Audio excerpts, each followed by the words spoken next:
आज का मेरा टॉपिक है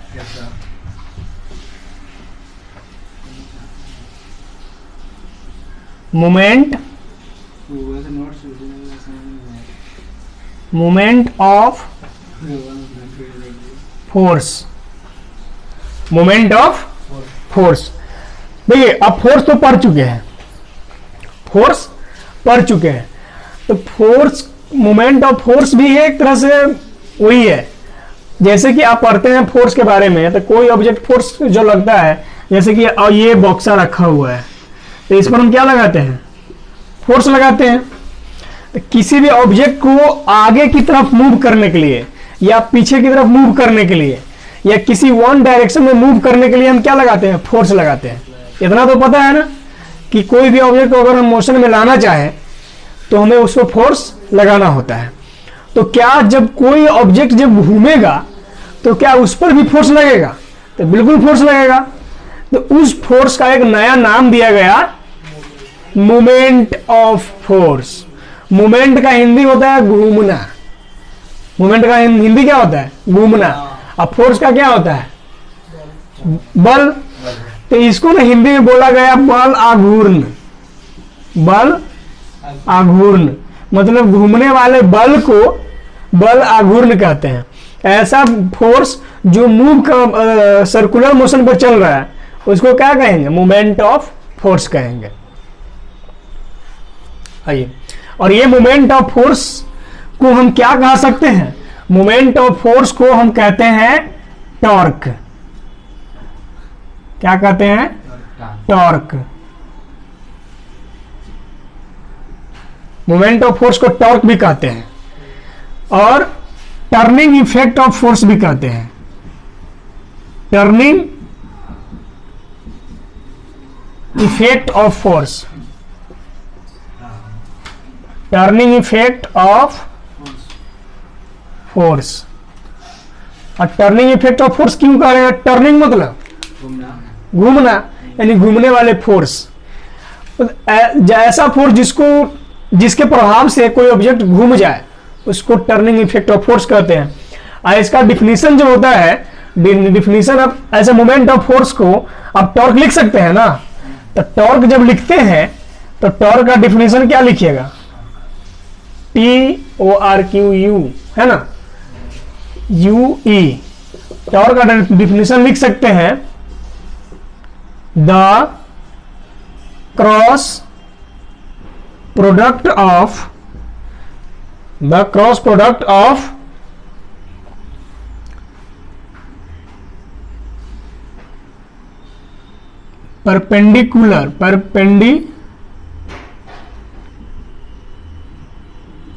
perpendicular distance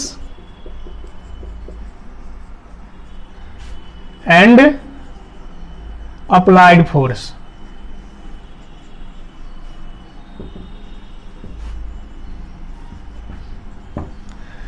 या आप ये भी कह सकते हैं the cross product of applied force and perpendicular distance.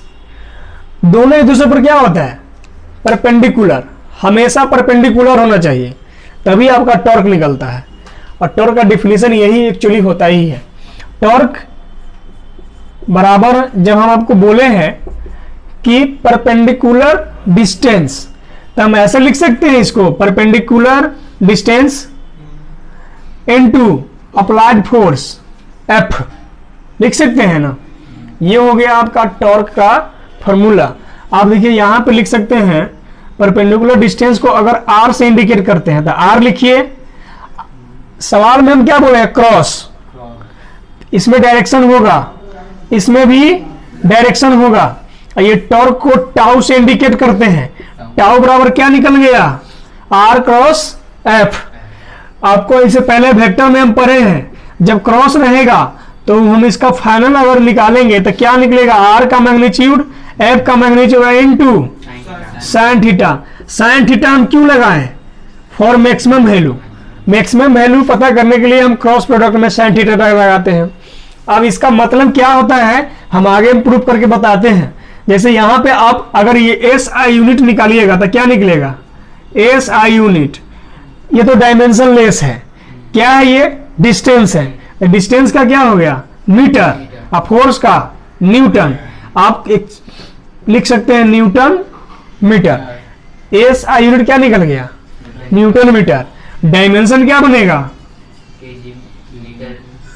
Dimension बनेगा क्या? फोर्स का क्या होता है, मतलब कि ये न्यूटन का क्या होता है? केजी, सॉरी ये तो अति बन रहा है। डायमेंशन एम एल टी के पावर -2, आई मीटर है ना, अब मीटर का क्या हो जाएगा? एल, क्या निकल के आएगा? एम एल स्क्वायर टी के पावर -2। किसके बराबर आ गया? आपको ध्यान कीजिए, वर्क, वर्क बराबर आ गया। वर्क का भी डायमेंशन यही होता है और टॉर्क का भी यही आता है। तो आपको इसमें देखिए, जो काम फोर्स करता है लीनियर मोशन में, वही काम टॉर्क करेगा सर्कुलर मोशन में।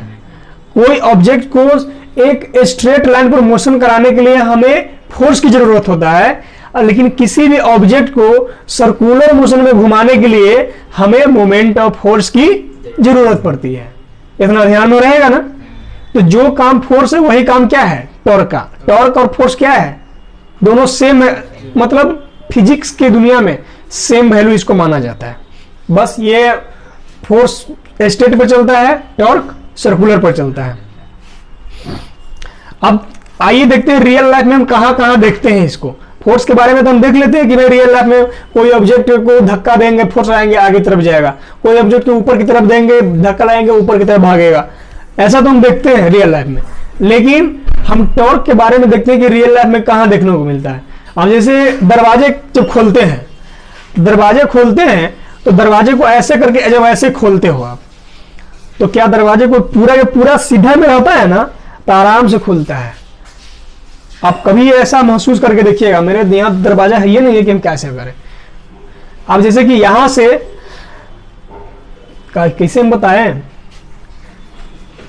अब बताइए, यहां पर ऐसे रहेगा, ये दरवाजा है, ये बंद है ऐसे अभी, है ना, ये बंद है। यहां पे किल्ली लगा रहता है ना, तो आप किल्ली को सीधा धा के खींचिएगा, सीधा बंद कीजिएगा, तो आप बहुत आराम से होगा। आप थोड़ा इसको टेढ़ा हो जाइए ऐसे, तब खोलिए, हाँ जल्दी नहीं खुलेगा।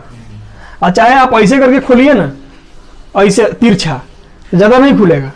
और कहीं इधर से खोलिएगा तो खुलेगा नहीं करेगा, खुलेगा ही नहीं। अच्छा इधर से धके खुलिएगा तो खुलेगा ही नहीं। तो सबसे ज्यादा अगर आपका टॉर्क मिलेगा तो दरवाजा में मिलता है। आप यहाँ कहाँ देख सकते हैं, आप खिड़की खोलिए, खिड़की में टॉर्क मिलेगा, मतलब जहां ये घुमाई हो रहा है वहीं पे टॉर्क बनेगा। आप देख सकते हैं, रिंच देखिए, रिंच नट भाल्टू खोलने वाला, तो वहां पे आपको टॉर्क मिलेगा। साइकिल कोई भी नट खोलिए, जैसे कोई भी चापाकल का नट खोलिए, तो वहां रिंच लगाइए, धा के खींचिए, तो सबसे ज्यादा कोई नट खुलता ही नहीं रहता है। तो इसको धा के जोर से एक लात से तो दबाते हैं नीचे, अब क्रॉस के इसे पूरा दम ला के इसे खींचते हैं एकदम पूरा परपेंडिकुलर पर, तब खुलता है। वहां पे आपको टॉर्क देखने को मिलेगा। तो ये टॉर्क का रियल लाइफ में आपको वहां देखने को मिलेगा। ये हो गया, ये टॉर्क की कहानी है, ज्यादा कुछ टॉर्क है नहीं। टॉर्क यही बात है, परपेंडिकुलर डिस्टेंस में फोर्स। आगे चल, इसमें डायरेक्शन भी होता है, आप यहां पर ये हो गया ना, जब ये हो गया, मिटा दे इसको, कहां भाग गया,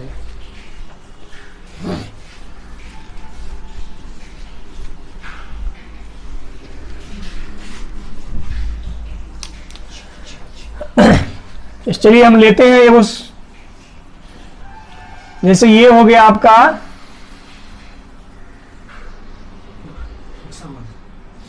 नट भाल्टू है, ठीक है, नट भाल्टू होता है ना, गोल गोल कसने वाला, ऐसे ये ना होता है भाई जी सर। इसको हम रिंच भिराएं, इसमें आप क्या भरा है, रिंच। इसका पिछवाड़ा निकाल दिए इतना, तो हम फोर्स कहां से लगाएंगे, यहीं से पकड़ के लगाएंगे, यहीं से लगाएंगे। तो यहीं से जो लगाएंगे तो फोर्स कैसा लगेगा, यहां लगेगा, यहीं लगेगा।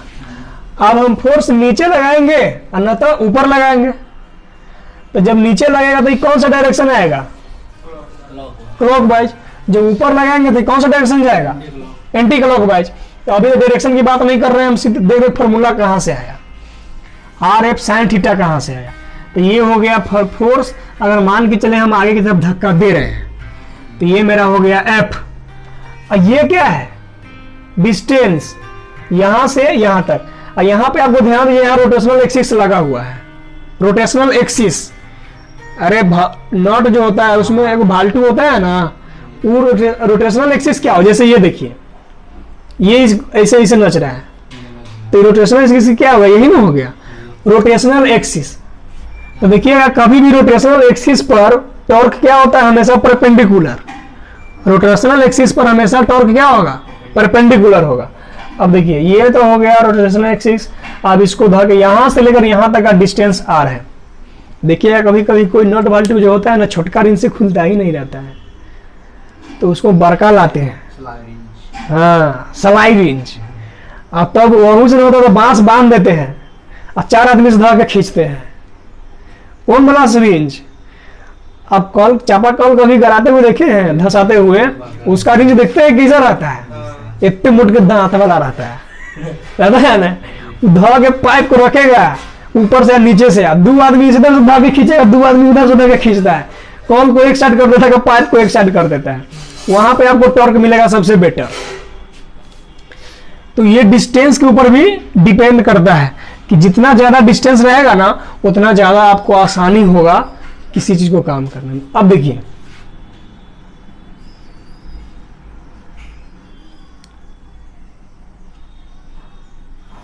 ये है, फिर यहां लेते हैं ऐसे,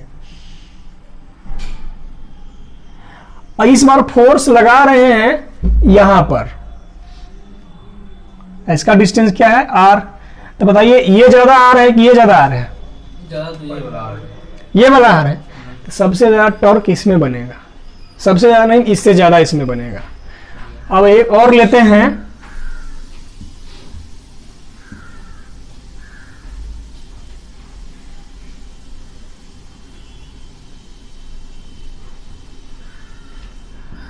इसमें फोर्स परपेंडिकुलर लग रहा है, इसमें फोर्स परपेंडिकुलर लग रहा है, लेकिन दोनों डिस्टेंस क्या है, कम, अलग अलग है। इसमें देखिए फोर्स को है ना, हम ऐसे लगा रहे हैं तिरछा, तो आगे की तरफ जाएगा ना, ये आगे की तरफ जाएगा। अब ये डिस्टेंस क्या हो गया, आर। ये एक्सिस यही है ना, एक्स एक्सिस, इसके साथ ही कितना डिग्री बनाया, थीटा। तो अब बताइए जब इधर लग रहा है फोर्स, तो इधर क्या लगेगा, एफ कॉस थीटा। डिफिनेशन क्या कहता है मोमेंट ऑफ फोर्स का, मोमेंट ऑफ फोर्स का डिफिनेशन कहता है परपेंडिकुलर डिस्टेंस या परपेंडिकुलर फोर्स। डिस्टेंस और फोर्स हमेशा क्या होना चाहिए, परपेंडिकुलर होना चाहिए। क्या ये फोर्स पर ये फोर्स, ये डिस्टेंस पर ये फोर्स है परपेंडिकुलर, नहीं ना है, तो हमें परपेंडिकुलर निकालना होगा। तो परपेंडिकुलर निकालने के लिए हम यही नहीं करेंगे भाई। देखिए तो इसका 2 कंपोनेंट, एक्स कंपोनेंट और वाई कंपोनेंट। एक्स में क्या हो गया, एफ कॉस थीटा, वाई में क्या हो जाए, चला जाएगा एफ साइन थीटा। ये एफ साइन थीटा हो गया, एफ कॉस थीटा हो गया। तो अब तो हमें मिल गया है ना भाई फोर्स, अब तो हमें परपेंडिकुलर मिल गया ना, ये डिस्टेंस परपेंडिकुलर है ना। तो बताइए आप इसमें हमें आप बताइए कि सबसे ज्यादा टॉर्क किस में बनेगा, इसमें सबसे ज्यादा टॉर्क बनेगा, हाँ इसमें टॉर्क बनाएंगे। देखिए टॉर्क बराबर क्या हो गया, distance into perpendicular distance, sorry perpendicular force. तो यही है ना परपेंडिकुलर फोर्स, तो क्या हो जाएगा एफ साइन थीटा, बस हो गया टॉर्क बराबर आर एफ साइन थीटा। यहीं से तो निकला है इस टाइप से। तो हम कह सकते हैं कि टॉर्क किस पर डिपेंड करता है, torque is depend on distance है और फोर्स एंड एंगल करेगा ना। आर एफ साइन थीटा आ गया यहां पे क्लियर। नोट में लिखिएगा note number 1, if theta is equal to 0, theta is equal to 0 then torque क्या हो जाएगा, theta is equal to 0 the torque torque 0। अब बताइए कौन सा थीटा है, अरे कहा किसके बीच का एंगल है, फोर्स और डिस्टेंस के बीच का। हाँ फोर्स और डिस्टेंस के बीच का एंगल है तो 0 डिग्री कब बनेगा, जिस डायरेक्शन में डिस्टेंस लगा है उसी डायरेक्शन में हम फोर्स लगा रहे हैं। तो ये जो दिखाई दे रहा है डिस्टेंस, तो इसी डायरेक्शन में फोर्स भी लगेगा।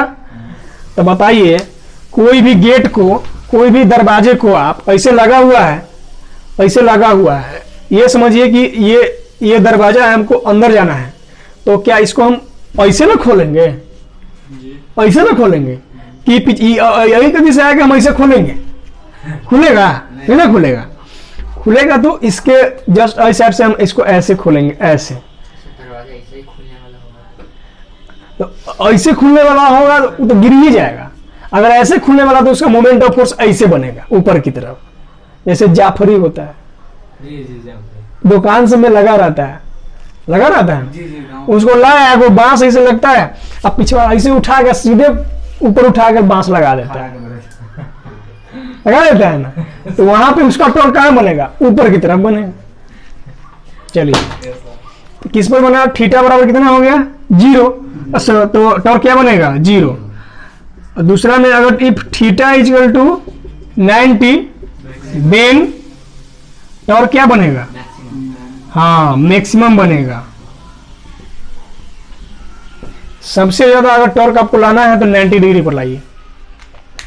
तीसरा लिखिए, एक्चुअली मोमेंट ऑफ फोर्स कैसा फोर्स है, रोटेशनल फोर्स है।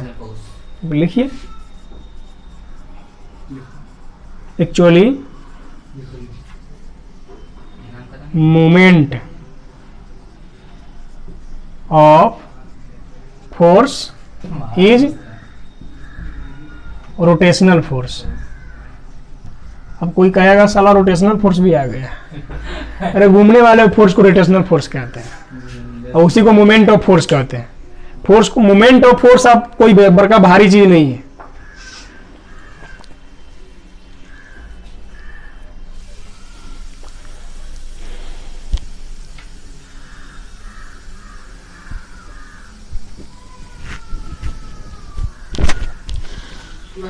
मौसम पढ़ाए थे फिर दोबारा नजर ही नहीं आया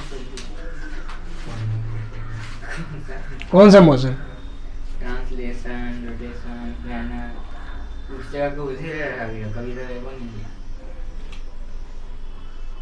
रोटेशन आ रहा है ना, ट्रांसलेशन मोशन, रोटेशन मोशन आ रहा है, तो मोमेंट ऑफ फोर्स है, उसको कहा रोटेशन मोशन में ना आ रहा है। ये नाम अलग है ना, क्या नाम अलग है, रोटेशन मोशन के अंदर जो कहानी हो रहा है उसी कहानी के अंदर हम समझ रहे हैं रोटेशन मोशन में क्या क्या हो रहा है। रोटेशन मोशन में एंगुलर मोमेंट बनेगा, टॉर्क बनता है, एंगुलर वेलोसिटी बनता है, एंगुलर एक्सेलरेशन बनता है। सारा चीज पढ़े नहीं पढ़े हैं पीछे। तब कोई ऑब्जेक्ट ट्रांसलेशन मोशन के बारे में जो हम पढ़े हैं वो तो हम पढ़ चुके हैं 5 चैप्टर में। हाँ ट्रांसलेशन मोशन उसी में नहीं, लीनियर मोशन के बारे में नहीं पढ़े हुए हैं। सर्कुलर मोशन के बारे में तो ये ज्यादा, इसमें ज्यादा दिया हुआ है।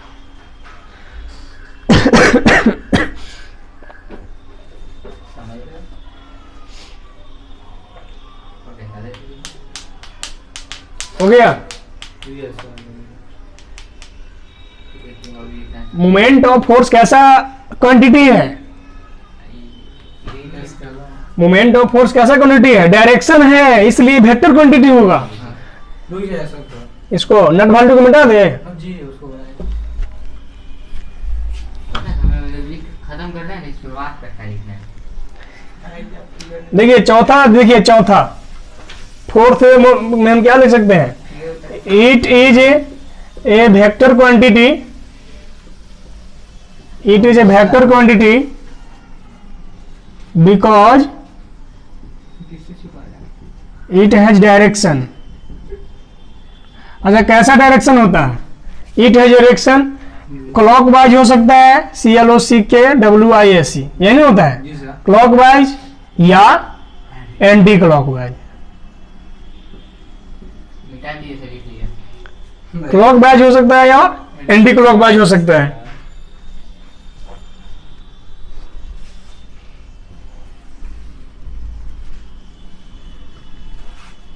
जब एंटी क्लॉकवाइज होता है और क्लॉकवाइज होता है तो आपको एक क्वेश्चन दे रहे हैं, इसमें आप हमें बताइए कि देखिए कोई भी ऑब्जेक्ट ऐसे रखा हुआ है, जैसे कि ये है, इस पर r डिस्टेंस पर रखा हुआ है, ठीक है, और ये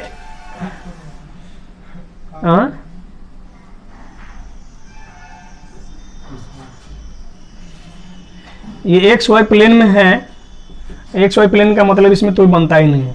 इसमें इधर एक फोर्स इधर से लग रहा है, किसके पिछवाड़ा से, ठीक है, एक फोर्स यहां पर है ना, ये एक ऑब्जेक्ट जो यहां पर रखा हुआ है, एक फोर्स लग रहा है इधर, F1 F2 हो गया, इधर लग रहा है सॉरी इसको सीधा खींच देते हैं। सीधा लग रहा है? नहीं लग रहा है, ऐसे F3 F4 F5। आप मुझे इसमें आप बना के दिखाइएगा कि प्रत्येक फोर्स का, ये फोर्स हो गया, यहाँ पे डायरेक्शन हो गया, यहाँ F1 है, F2 F3 F4 और F5। F1 का डायरेक्शन किधर होगा? F1 का डायरेक्शन सीधा, F1 का डायरेक्शन सीधा कैसे होगा? अच्छा टॉर्क का डायरेक्शन किधर होगा? F1 के कारण जो टॉर्क बन रहा है, यहाँ पे चलिए हम यहाँ पे लिख देते हैं direction due to direction for torque. F1 के कारण टॉर्क का डायरेक्शन किधर होगा? F1 के सीधे में जहाँ जाएगा, ये F1 इधर लग रहा है और डिस्टेंस भी इधर ही है, तो ये फोर्स लगाएंगे तो जीरो, इसमें टॉर्क बनेगा ही नहीं। जब टॉर्क न बनेगा तो डायरेक्शन क्या हो जाएगा? जीरो हो जाएगा ना। अबे ऐसा हद है इधर लेके तुम तरफ यहाँ पर धकेलता, आप देखो यहाँ पे